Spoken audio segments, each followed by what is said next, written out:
Дорогі українці, українки, сьогодні говорив з прем'єр-міністром Ізраїлю Нетаньяху, висловив співчуття через численні втрати від удару терористів. Прем'єр-міністр поінформував про ситуацію станом на зараз та дії Сил оборони та безпеки Ізраїлю. Між українським посольством та поліцією Ізраїлю є вся необхідна співпраця для з'ясування деталей про українців, які опинились в районах бойових дій та обстрілів. На жаль, підтвердилась загибель двох громадян України, мої співчуття рідним та близьким. Посольство України в Ізраїлі, всі наші дипломати, які опікуються цим регіоном, разом з розвідкою працюють цілодобово, аби допомогти всім нашим людям, які потребують допомоги. Вже є більше сотні звернень до посольства від наших громадян. Встановлено місцезнаходження 5 наших людей на півдні Ізраїлю. Ще раз звертаюся до усіх громадян України в Ізраїлі. Будь ласка, будьте уважними та виконуйте інструкції місцевих сил безпеки. Дуже важливо, щоб увесь світ, не залишився осторонь того, що сталося зараз, та реагував максимально принципово. Багатьох вразила зухвалість терористичного нападу, зухвалість і ретельна підготовленість. Якщо терористи можуть собі це дозволити, значить це загроза далеко не одній країні. І наступного тижня ми будемо працювати разом з нашими партнерами заради єдності світу в протистоянні терору. Різні міжнародні заходи вже заплановані. Українська позиція звучатиме, і, як завжди, на користь єдності та спільних дій. Терор відкрив вже занадто багато фронтів проти людства. Війна проти України, війна на Близькому Сході, жахливі дестабілізації в Африці, постійне намагання спровокувати кризу на продовольчому ринку світу.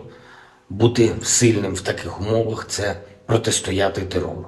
Недостатньо бути великою країною, недостатньо бути багатою країною, недостатньо мати амбіції. Бути сильним – це допомагати захищати людей та життя від будь-яких проявів терору.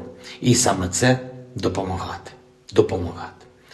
І сьогодні, цим вечором, я хочу подякувати саме таким нашим людям, які рятують життя, які роблять все, щоб терор програвав. Запорізька область, капітан служби цивільного захисту Анатолій Безнос, фельдшер екстреної медичної допомоги Юлія Белиба, капітан поліції Сергій Хохляк.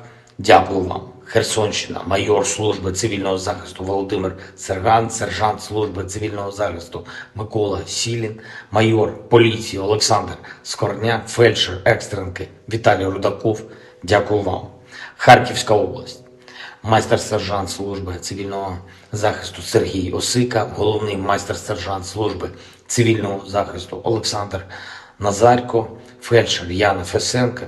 Дякую вам та усім працівникам ДСНС України, Національної поліції, нашої швидкої допомоги та кожному лікарю, кожній медичній сестричці, які доводять, що терор не здатен перемогти життя.